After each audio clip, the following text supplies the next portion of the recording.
सर्वमंगल मांगल्ये शिवे सर्वार्थ साधिके शरण्ये त्र्यंबके गौरी नारायणी नमोस्तुते।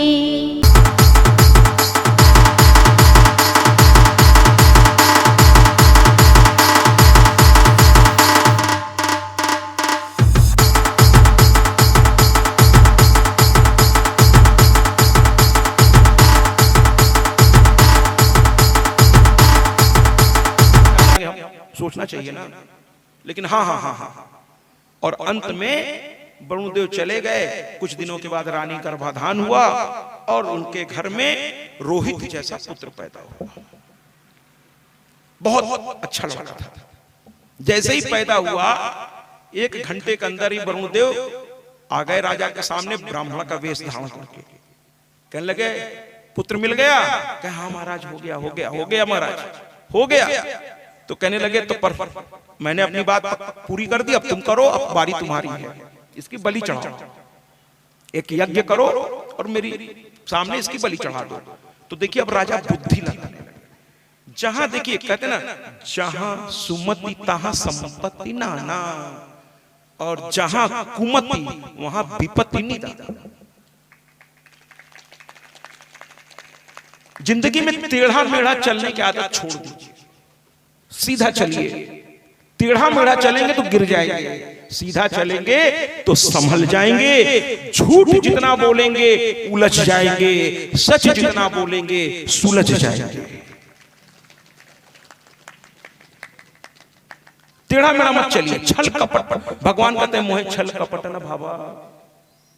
छल कपटी के अंदर तो भगवान नहीं आते महाराज। यहां और यहां में अंतर मत रखिए। जो यहां दिमाग में चल रहा है ना, वही यहां से निकलने दीजिए। सत्य बोलिए, है ना। आप नहीं कर सकते हैं महाराज, हाथ जोड़ के उससे बताइए, पहले ही बता दीजिए अगले को, कोई दिक्कत नहीं। अब उसकी इच्छा पर है। अब ये वरुणदेव को सही बात बताने के बजाय कि मेरा पुत्र जो है अभी पैदा हुआ, इतनी मतलब बुढ़ापे में, मतलब बुढ़ापा तो नहीं कहेंगे लेकिन काफी उम्र के बाद, और मैं इसको बलि कैसे चढ़ा दूं। पैर पकड़ के रोने लगते तो शायद वरुणदेव पसीज जाते और कह देते ठीक है। लेकिन ये उनको मूर्ख बनाना शुरू किए महाराज। कहे महाराज सुनिए, बच्चा है अभी, तो इसके दूध के दांत भी नहीं निकले हैं, और बिना दांत के पशु की बलि नहीं चढ़ाई जाती। कुछ लोग बुद्धि का उपयोग छल कपट में ज्यादा करते हैं, जबकि भगवान ने बुद्धि छल कपट के लिए नहीं दी है। बुद्धि भगवान ने दी है कि आप बुद्धि से सही और गलत को समझ सके, सही का चुनाव और गलत को त्याग सके, जिससे आपका जीवन सही रास्ते पे आगे बढ़ सके। बुद्धि दूसरों को मूर्ख बनाने के लिए नहीं दी गई है, ध्यान रखिएगा। तो कुल मिलाकर के इन्होंने मूर्ख बनाना शुरू किया। वो किसको? भगवान को। कहते हैं अभी दांत नहीं टूटा है महाराज, बस थोड़ा दांत आ जाए। तो वरुणदेव ने कहा कितने महीने में आ जाता है दांत बच्चों को, है ना। दूध के दांत, थोड़ा मुझे इसकी जानकारी नहीं है, शास्त्रों की जानकारी तो है, लेकिन अब ये दुनियादारी जानकारी थोड़ी कम है मुझे। तो कहने लगे बस 6 महीना। लेकिन वो उससे पहले इन्होंने एक और खेल खेला। कहे अभी माँ शुद्ध है, माँ 1 महीने बाद शुद्ध होगी। तो जब तक माता पिता दोनों शुद्ध नहीं होंगे, हवन में बैठेंगे कैसे? अभी हमारे यहाँ सूतक लगा है, बच्चा हुआ है, सूतक लगा है। तो वरुणदेव तो समझ गए कि इसके अंदर कुछ दिमाग में कुछ और चल रहा है, बोल कुछ और रहा है। अच्छा, उन्होंने कहा ठीक है 1 महीने बाद आए। तो 1 महीने बाद आए तो कह दिए दांत अभी ठीक से नहीं है, बिना दांत 6 महीने। फिर 6 महीने बाद आए तो कहने लगे कि देखिए शास्त्र कहता, हमने अपनी बुद्धि का दुरुपयोग किए जा रहे हैं। शास्त्र कहता है जब तक यज्ञोपवीत न हो जाए, जब तक बच्चे में ये समझ न हो जाए कि उसके साथ क्या किया जा रहा है, तब तक उसकी बलि नहीं चढ़ सकती। उन्होंने कहा अच्छी बात है। फिर लौट गए। फिर जब थोड़ा समझदार हो गया तो कहे अब चढ़ाओ। तो कहते हैं यज्ञोपवीत कर ले तब चढ़ाएंगे। वरुणदेव को बार बार उन्होंने मूर्ख बनाया। बेचारे आते थे चले जाते थे, आते थे चले जाते थे। वो सब समझ रहे थे, लेकिन इसके खेल को देखना चाहते थे कि कहां तक जाता है आदमी। अंत में एक दिन उन्होंने कहा कि तुम हमको मूर्ख बना रहे हो, मैं समझ रहा हूं, लेकिन मैं तुम्हें मौका पे मौका दे रहा हूं, लेकिन तुम उस मौके का उपयोग नहीं कर रहे हो, बल्कि उसका दुरुपयोग कर रहे हो। भगवान आपको मौके देता है महाराज। माता पिता के द्वारा समझाता है, गुरु के द्वारा समझाता है, इष्ट के द्वारा समझाता है, आपके खास मित्र भी आपको समझाते हैं जो आपका भला चाहते हैं। उनकी बात सुनिए। आपका मित्र अगर आपकी भलाई के लिए कुछ कह रहा है तो उसको भगवान का दूसरा रूप समझ लीजिए, वरना आजकल तो लोग मजा लेने वाले ज्यादा है। अच्छा है, बिगड़ जाए तब तो और मजा आ गया, लेकिन बनाने वाले कितने हैं महाराज। तो अगर मित्र बनाने के लिए अगर आपको थोड़ा डांट भी दे तो उसको प्यार करिए। कल जो आए थे मैं उनके बारे में कहना चाहता हूं, मैंने उनके सामने भी कल कहा था कि मेरी पत्नी को वो अपनी चूंकि भाभी माँ कहते थे, तो कभी कभी उनके लिए वो मुझसे, जबकि आमतौर पर मेरा वो बहुत सम्मान करते हैं, लेकिन वो मुझसे कहेंगे, वो मुझे सर कहते थे सर थोड़ा घर में भी भाभी जी को देखिए ना, खाना पीना ठीक से समय से नहीं खाती हैं। हम कह सब कुछ तो घर में है, अब ये समय से नहीं खाती हूँ तो क्या करूँ, अब सारा काम छोड़ के कैसे क्या करूँ। भैया सब कुछ घर में रखा है, खाना इन्हीं को है, बनाना इन्हीं को, घर की मालकिन है। तो कहने का तात्पर्य है कि वो उनको बहुत मानते थे। और जब उनकी मृत्यु हुई तो जब त्रयोदशा में आए तो कहे मैं फोटो में इनको देख नहीं पाऊंगा, और रोने लगे। कुल मिलाकर वरुणदेव को बार बार लौटाया गया, बार बार लौटाया गया। वरुणदेव बहुत सहते रहे। एक दिन जब वो आए, कई बार लौटाने के बाद वरुणदेव आए, कहे आज तो बलि चढ़ाओगे, अब तो सब कुछ हो गया। तो कहते क्या है, मेरा लड़का घर से भाग गया है और जाके कहीं छुप गया है। तो कह रहे तुम राजा हो, अपने लड़के को ही नहीं ढूंढ पा रहे हो, झूठ बोल रहे हो मेरे सामने। तो कहने लगे नहीं महाराज, नहीं मिल रहा है। तो वरुणदेव को क्रोध आ गया, कहने लगे कि तुम छल माने व्रत करके, तपस्या करके, मुझे प्रसन्न करके, मुझसे वरदान लेकर मुझको एक जवान तुमने दिया, और तुम रात दिन छल कपट कर रहे हो। अब जब तुम्हें वो चीज प्राप्त हो गई तो उसके बदले में जो तुम्हारे साथ मेरा तय हुआ था, तुम उसको आप नहीं देना चाह रहे हो, यानी तुम छल कर रहे हो, कपट कर रहे हो। जाओ, तुम्हें जलोदर रोग हो जाए, ऐसा वरुणदेव ने श्राप दिया। इस पर ताली मत बजाइएगा, अरे ये ताली बजाने वाली चीज नहीं महाराज, कोई किसी को श्राप दे रहा है। अब उसका दुख का दिन शुरू होने जा रहा है। अब इतना भयंकर जलोदर रोग इनको हो गया, यानी कोढ़, आज के जमाने में कोढ़ जिसको कहते हैं, शरीर का अंग सड़ के गल के गिरने लगता है, जिनको कोढ़ हो जाता है। ये महापाप का नतीजा होता है, कोढ़ इत्यादि। तो श्राप दे दिया। अब ये दुखी रहने लगे, इनका शरीर सड़ने लगा महाराज, कीड़े पड़ने लगे शरीर में। अब ये घबरा करके वशिष्ठ के पास गए, कहे आप मेरे गुरुदेव हैं।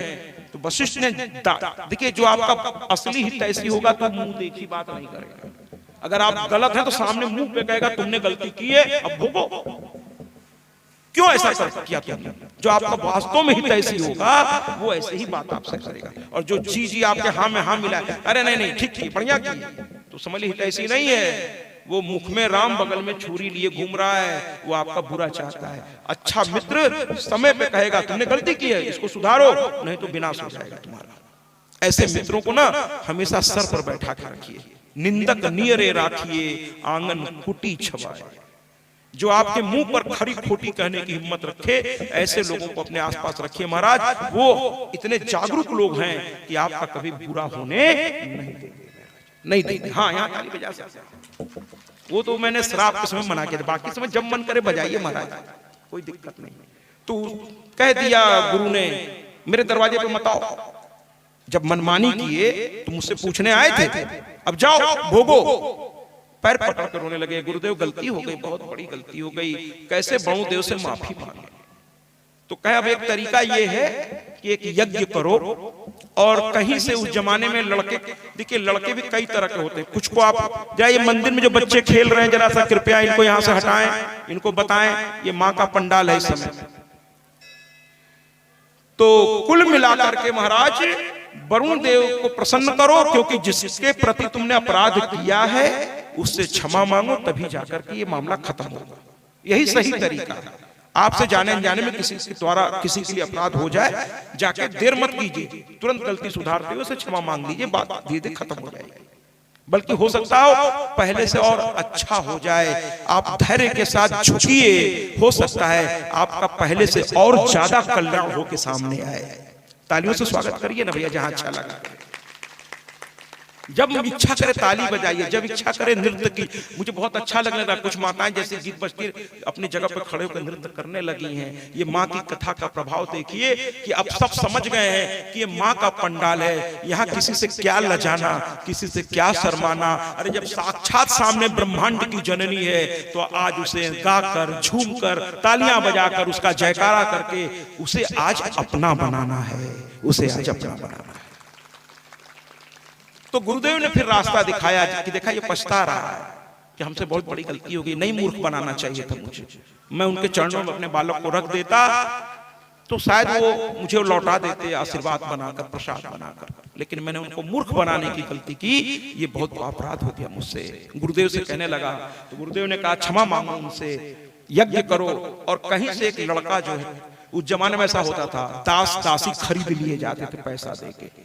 तो वशिष्ठ ने कहा पूरे राज्य में मुनादी पिटवाओ, डुगडुगी पिटवाओ, मतलब अनाउंसमेंट आज की भाषा में करवाओ कि कोई भी व्यक्ति अगर अपना पुत्र देना चाहे तो तुमको पुत्र रूप में दे दे, तुम उसे पुत्र रूप में स्वीकार कर लो विधिवत, और जब वो तुम्हारा पुत्र हो जाए तो उसकी बलि चढ़ाकर वरुणदेव को प्रसन्न करो। कुल मिलाकर यज्ञ की शुरुआत की गई और राजा ने पूरे राज्य में खबर फैला दी कि जो अपना लड़का मुझे देगा, जो चाहेगा मैं उसे दूंगा। लोगों ने कहा अरे कौन अपना लड़का देगा, पागल है क्या, ये राजा पागल हो गया है, अपना लड़का तो छुपा दिया और दूसरे से कह रहा अपना लड़का दे दो बलि चढ़ाने के लिए, जो चाहो। कौन गरीब भी अपने बच्चे को कौन देना चाहेगा महाराज, कौन देना चाहेगा, कोई नहीं दे रहा था। लेकिन कहते हैं ना अच्छे और बुरे हर जगह होते हैं। एक ब्राह्मण था, वो बहुत लालची किस्म का था।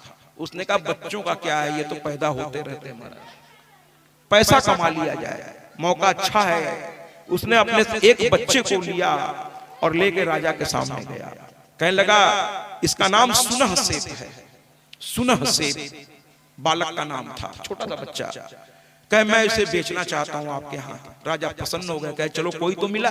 राजा ने कहा क्या चाहिए, तो जितना सोच सकता था सोचा और मांगा राजा से, राजा ने उसे दे दिया।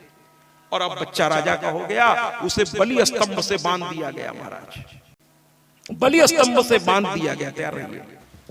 तो कुल मिलाकर के वरुण देव के पास इन्होंने याद किया और गीत के माध्यम से बताया वरुण देव को बाद में बात करिएगा। तो वरुण देव को बताया और वरुण देव ने उस बच्चे को गले से लगा लिया। कहने लगे सुनो, पूरे सभा से कहने लगे मुझे किसी भी बलि की आवश्यकता नहीं है, कोई भी देवी देवता बलि का चाहक नहीं है। ये समाज के कुछ लोगों ने अपने जीभ के स्वाद के लिए बलि परंपरा कायम की महाराज। और वेदों में भी अगर इसका वर्णन आता है तो वेद भी नीचे लिख देता है, स्टार बना होता है, उसमें लिखा रहता है कि सात्विकी यज्ञ ही सार्थक है, तामसी यज्ञ कभी पूर्ण सार्थक नहीं होता। इसलिए बलि प्रथा का विरोध करता हूं मैं। किसी इंसान को मारकर किसी का भला कैसे हो सकता है। वरुण ने कहा मुझे बलि नहीं चाहिए थी, मैं तो राजा को देख रहा था कि अपने जवान का कितना ये पक्का है, अपने राजा को ये देख रहा था कि जवान का कितना पक्का है। लेकिन ये राजा जो है अपने जवान पर खरा नहीं उतरा, इसलिए श्राप मैंने दे दिया।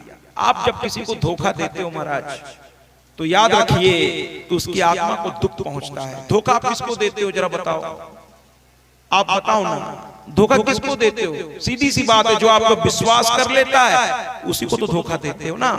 तो विश्वास करने वाले को अगर आपने धोखा दिया तो इससे बड़ा पाप दुनिया में कोई और नहीं महाराज। आप पर जिसने विश्वास किया आपने उसी को छल लिया। कहते हैं लोग ना, अरे अपने माँ बाप के नहीं हुए तो हमारे क्या होंगे, अपने मित्र के नहीं हुए तो हमारे क्या होंगे, अपने सगे संबंधी के नहीं हुए तो हमारे क्या होंगे महाराज। ये तो विश्वसनीय व्यक्तित्व रखिए अपना। कुल मिलाकर वरुण देव प्रसन्न होकर के कहने लगे मुझे कोई बलि नहीं चाहिए, मैं तो बस देख रहा था, मैं तो बस देख रहा था। भैया सारा कलाकारी आज ही नहीं, 2-3 मिनट में और रहूंगा, पूरा अपना कलाकारी दिखा दीजिएगा जिससे मैं आपको याद रख सकूं।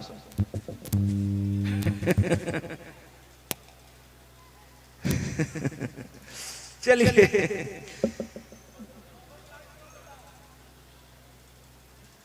चलिए, जय माता की, जय माता की। वरुण देव आशीर्वाद दिए और चले गए। राजा फूट फूट के रोने लगे, कहने लगे राजा कि भैया, ये शायद कैमरे का एंगल सही नहीं, देखिएगा कैमरे से। कहने लगे राजा, कहने लगे कि आज के बाद अब यहां से सत्यवादी हरिश्चंद्र पैदा होते हैं महाराज। यहां से आगे की कथा आपने सुनी होगी कुछ लोग, कि आज के बाद मैं सत्य बोलूंगा, सत्य के सिवा कुछ और नहीं बोलूंगा। कहते न रघुकुल रीति सदा चली आई, प्राण जाए पर वचन न जाई। कहने लगे सत्य का जीवन ज्यादा आसान है, झूठ का जीवन। आप एक चीज को छुपाने के लिए दो झूठ, फिर तीसरा झूठ, और मैंने पहले ही कहा था कि अगर टेढ़ा मेढ़ा चलिएगा तो गिरिएगा, पक्का है गिरेगा, लेकिन सीधा चलिएगा तो आप मंजिल तक बिना गिरे पहुंचेंगे। तो छल कपट का सहारा मत लीजिए महाराज, सत्य का सहारा लीजिए। वो आपको आपकी मंजिल तक न केवल पहुंचाएगा, और जब आप लगातार सत्य का सहारा लेकर जीवन जीने लगेंगे, आदर्श में आ जाएंगे। विश्वास कीजिए, पहले आपके घर के लोग आप पर विश्वास करने लगेंगे, फिर पास पड़ोस वाले विश्वास करेंगे, और धीरे धीरे आपकी मर्यादा, आपका वाणी, आपकी संस्कृति ऐसा होती है महाराज। आज मेरे पास एक सज्जन बैठे थे, वही मुझे चाय वाय भी बहुत शौक से पिलाते हैं। तो सबके यहाँ से बहुत प्यार मिल रहा है, बाबूजी के यहाँ से तो मिल ही रहा है, सबके यहाँ मिल रहा है, आदरणीय अनिल जी से भी मिल रहा है। लेकिन वो सज्जन बड़े अलग टाइप के हैं। वो मैं रात को 11 बजे भी कहेंगे महाराज जी काली मिर्च वाली चाय ले आऊं क्या आपके लिए। मैंने उनके बारे में जिक्र किया था, वो कहते महाराज जी आजकल मेरी गाय कामधेनु हो गई है, जब कहता महाराज जी को चाय बनानी दूध दे देती है। तो आज वो मुझसे बड़ी प्यारी बातें वो करते हैं, और बड़ी अच्छी अच्छी बातें करते हैं, बहुत अच्छी अच्छी बात करते हैं। तो वो कहने क्या लगे कि महाराज जिलाधिकारी की इज्जत केवल उस जिले में होगी जिस जिले में उसकी पोस्टिंग होगी, डॉक्टर की इज्जत उसके अस्पताल में होगी या जहां उसकी जरूरत हो। लेकिन महाराज विद्वान की इज्जत तो वो जहां भी जाएगा, जैसे ही वो बोलना शुरू करेगा, लोग उसका सम्मान करना शुरू कर देंगे। विद्वान सर्वत्र पूज्यते, उसको किसी जिला की जरूरत नहीं है महाराज। वो तो जहां जाएगा लोग उसके अपने हो जाएंगे। धीरे धीरे उसके व्यवहार से लोग उसके लिए जान देने को तैयार हो जाएंगे। आप अच्छा तो बनिए महाराज, आपको प्यार करने वालों की कमी नहीं होगी। गलती तो ये है कि हम अपनी चालाकी को पकड़ के रखते हैं। जिस दिन आप अपनी ईमानदारी को पकड़ के रखेंगे, आप अपनी मर्यादा को पकड़ के रखेंगे, विश्वास कीजिए, अरे ये गांव, ये मोहल्ला, ये शहर, ये नगर, ये जिला या ये देश नहीं, पूरा विश्व आपका सम्मान करेगा महाराज, पूरा विश्व करेगा। मर्यादित तो होइए राम की तरह, फिर तो मरते समय भी लोग कहेंगे राम नाम सत्य है। राम की तरफ मर्यादित हो जाइए, है ना। समझदार बनिए, चालाक बनिए, समझदार बनिए। तो कहने का तात्पर्य यह है कि हरिश्चंद्र ने कसम खा ली महाराज, हरिश्चंद्र ने कसम खा ली कि आज के बाद मैं झूठ नहीं बोलूंगा। अब चाहे जो हो जाए, बहुत भोग लिया, गलती हो जाती है इंसान से। इंसान वो है कि गलती के बाद कान पकड़ ले, पछतावा करे और कसम खा ले कि जिंदगी में यही नहीं अब कहीं भी कम से कम ये गलती तो मुझसे दोबारा नहीं होगी। अगर एक एक गलती पर कसम खाते चलेंगे तो एक दिन आपके जीवन से गलतियां निकल जाएंगी, फिर केवल बचेगा आपकी ईमानदारी, आपका आदर्श और आपका भगवान और आपका सम्मान। सत्यवादी हरिश्चंद्र। इसके बाद राजा जो है सत्य बोलने लगे और उनकी प्रशंसा चारों तरफ फैलने लगी कि राजन बड़े सत्यवादी हैं। ये प्रशंसा एक दिन स्वर्ग में पहुंच गई। वहां विश्वामित्र भी बैठे थे। वशिष्ठ बड़े गर्व से कहने लगे मेरा शिष्य हमेशा सत्य बोलता है। तो विश्वामित्र का चुप रहो, मैं उसको जानता हूं, एक नंबर का झूठा है। वशिष्ठ और विश्वामित्र में जरा अजीब सा आंकड़ा था, दोनों एक दूसरे को पसंद नहीं करते थे। तो कहे कि मेरा शिष्य सत्य बोलता, कहे मैं जानता हूं अपनी जान बचाने के लिए एक लड़के को मारने में लगा था, वो तो मैं पहुंच गया, नहीं तो उसकी बलि चढ़ा देता। झूठ बोलता है, बहुत भगवान को नहीं छोड़ा मारा है, ये इंसान को क्या छोड़ेगा। और आप कह रहे हैं सत्य बोलता है, ये भगवान से छल कपट कर रहा है, ये इंसान को भी क्या छोड़ेगा। तो कहे नहीं नहीं, वो पुरानी बात है, आज की बात ये है कि सत्यवादी है वो। विश्वामित्र ने कहा अगर ऐसी बात है तो मैं परीक्षा ले लेता हूं, देखता हूं कितना सत्यवादी है तुम्हारा ये शिष्य। वशिष्ठ ने कहा कर लो, तुम्हारा भी मन की हो जाए।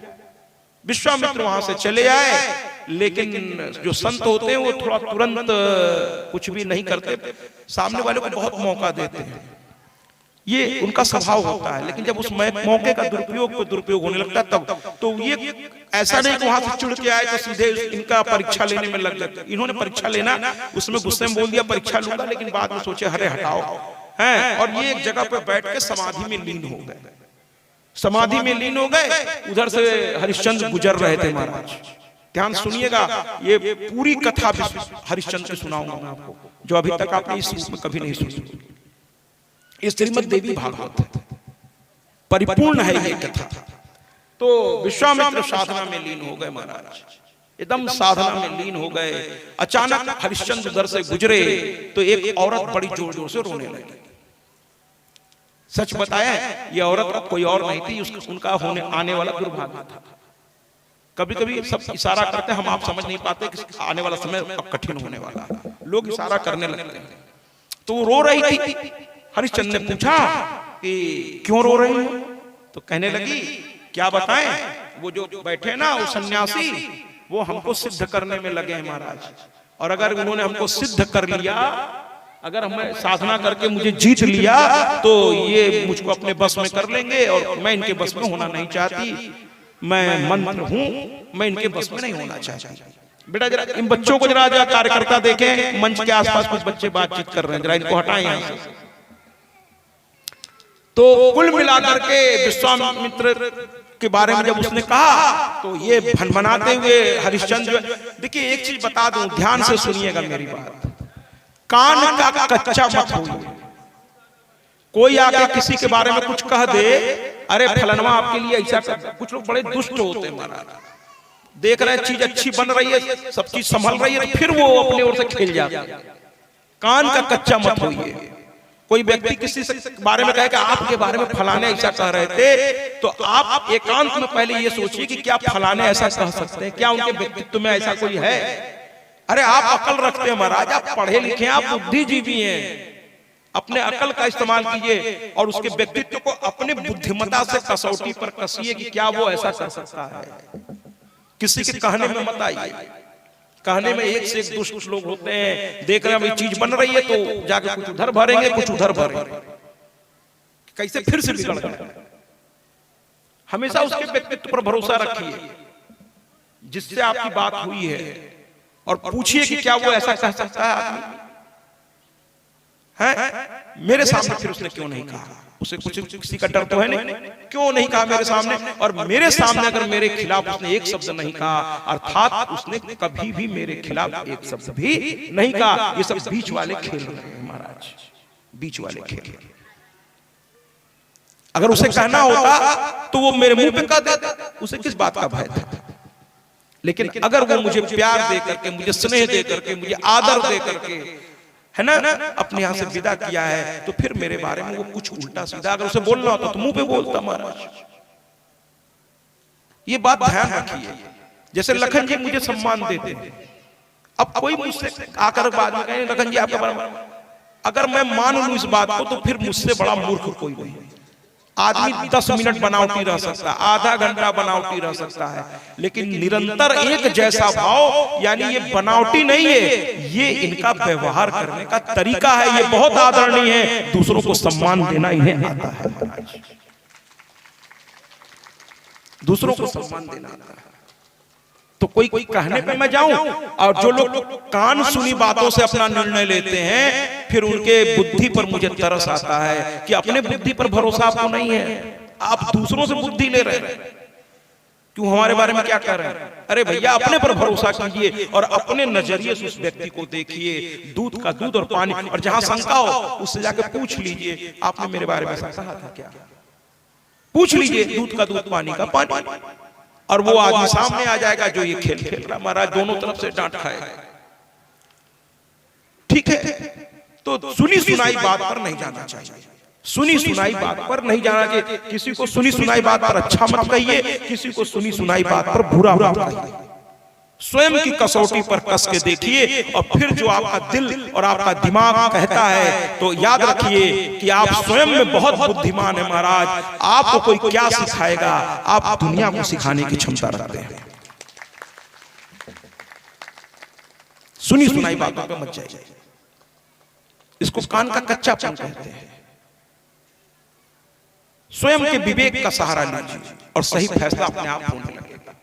लेकिन यहाँ हरिश्चंद्र जी ने सुनी सुनाई बात पर, सुनी सुनाई बात कि उसने कह दिया ये हमको कब्जे में करना चाहता, हरिश्चंद्र मान गए और चले गए सीधे विश्वामित्र के पास। सुनी सुनाई बात पर आप कुछ बोल जाएंगे ना, बाद में बहुत पछताएंगे, है ना, क्योंकि उस व्यक्ति ने वो चीज कही नहीं है। अब उसके सामने आप जाएंगे उसी मूड में आप बोलेंगे तो फिर वो भी नहीं छोड़ेगा आपको माना, क्योंकि उसने वो गलती की ही नहीं। सुनी सुनाई बात पर जाके बात नहीं करनी चाहिए। ये चले गए और उसने विश्वामित्र से पूछना तो चाहिए था कि महाराज आप ऐसा क्या कर रहे हैं कि, और बात कर लेता। बुद्धिजीवी थे वो, प्यार से बात करता, आदर से करता, वो समझा देते कि मेरा कोई दोस्त नहीं, कोई खेल खेल रहा आपके साथ, ये दुर्भाग्य है जो रो रही है आपके सामने। और विश्वामित्र सामने वो आती नहीं, भग जाती। जो इधर के उधर करते हैं महाराज, जब सच्चाई सामने आए तो भग जाते हैं मैदान छोड़ के, क्योंकि वो जानते हैं कि नमक मिर्च लगा चुके हैं काफी, अब दोनों तरफ से डांट पड़ेगी, वो भग जाते हैं मैदान छोड़ के। तो चुगली करने वालों से थोड़ा दूर रहिए और इनको हो सके तो एक्सपोज कीजिए, खोल के सबके सामने ला दीजिए, आगे से उनकी आदत छूट जाए। समझ रहे हैं आप? ये लगाई बुझाई कराने वाले लोग बहुत गंदे होते हैं, है ना। तो कुल मिलाकर ये चीज बनाते नहीं, बिगाड़ते हैं। तो यहां पर उस औरत ने कह दिया, ये एकदम ऐसे गुस्से में गए और कहते अरे उठो, इस औरत को तुम परेशान कर रहे हो, साधना करने का ढोंग कर रहे हो, तपस्या करने का ढोंग कर रहे हो, मेरे राज्य में तुम्हारी इतनी हिम्मत। ऐसा राजा हरिश्चंद्र गुस्से में बोल गए।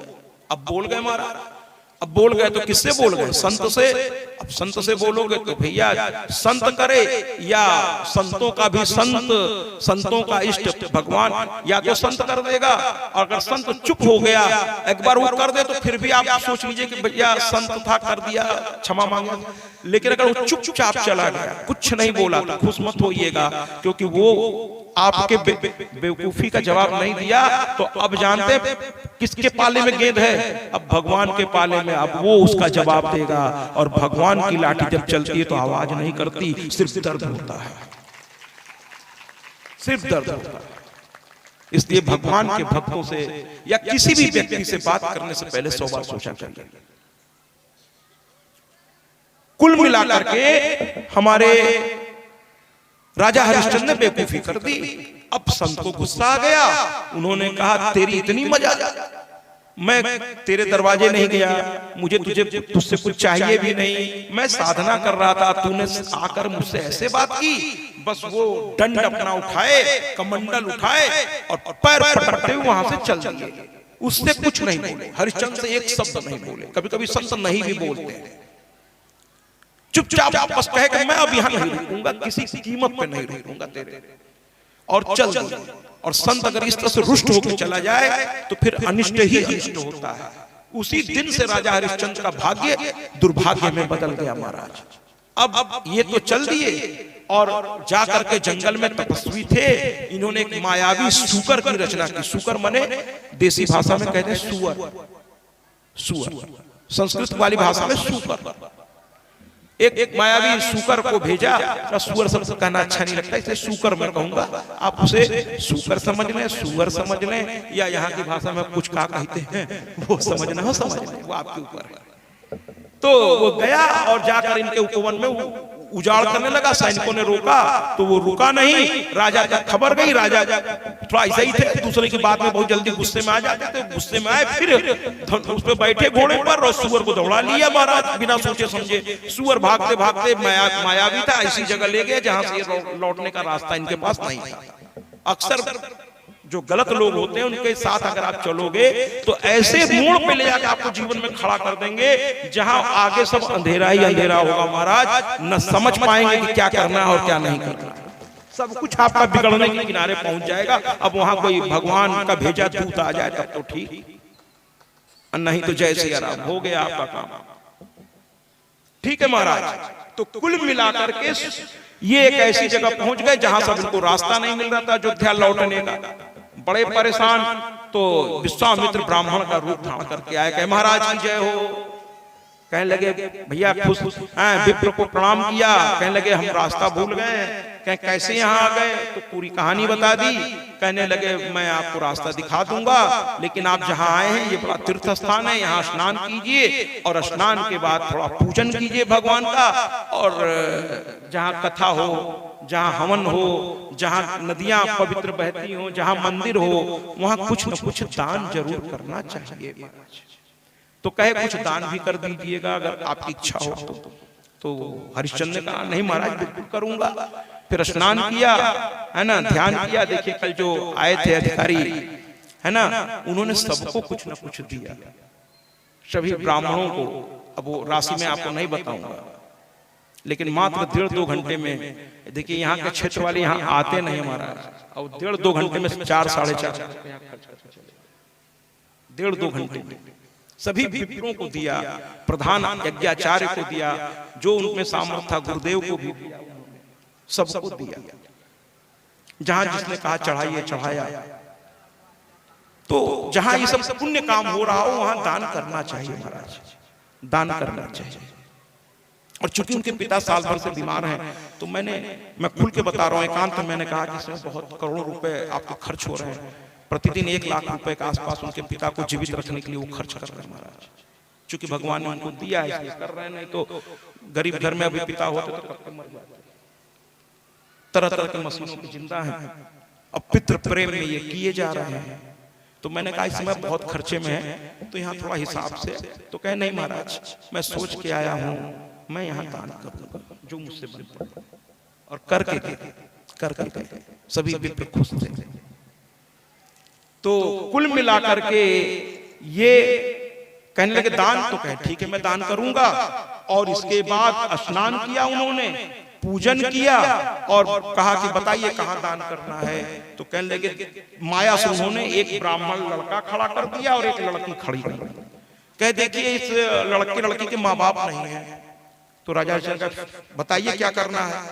तो कहे बस इन दोनों का विवाह करवा दीजिए, इससे बड़ा पुण्य नहीं है, अनाथ है दोनों, विवाह करवा दीजिए। ये सब पुण्य है, ये सब यज्ञ है एक तरह के, विवाह करवाना, यज्ञ अनुष्ठान में भाग लेना, इसमें मदद करना, ये सब पुण्य है महाराज, पुण्य है, इससे पुण्य मिलता है, पुण्य मिलता है। तो भाई देखिए दूसरों अपने बच्चे की शादी में हम लाखों रुपए खर्च कर सकते हैं, जरूर करना चाहिए। लेकिन अगर कोई गरीब लड़की है जिसके आगे पीछे कोई नहीं है, उसका विवाह करके एक सुरक्षित हाथ में उसको दे दीजिए, वरना बेचारी सड़कों पे घूमेगी। और आज का जमाना आप जानते हैं क्या है।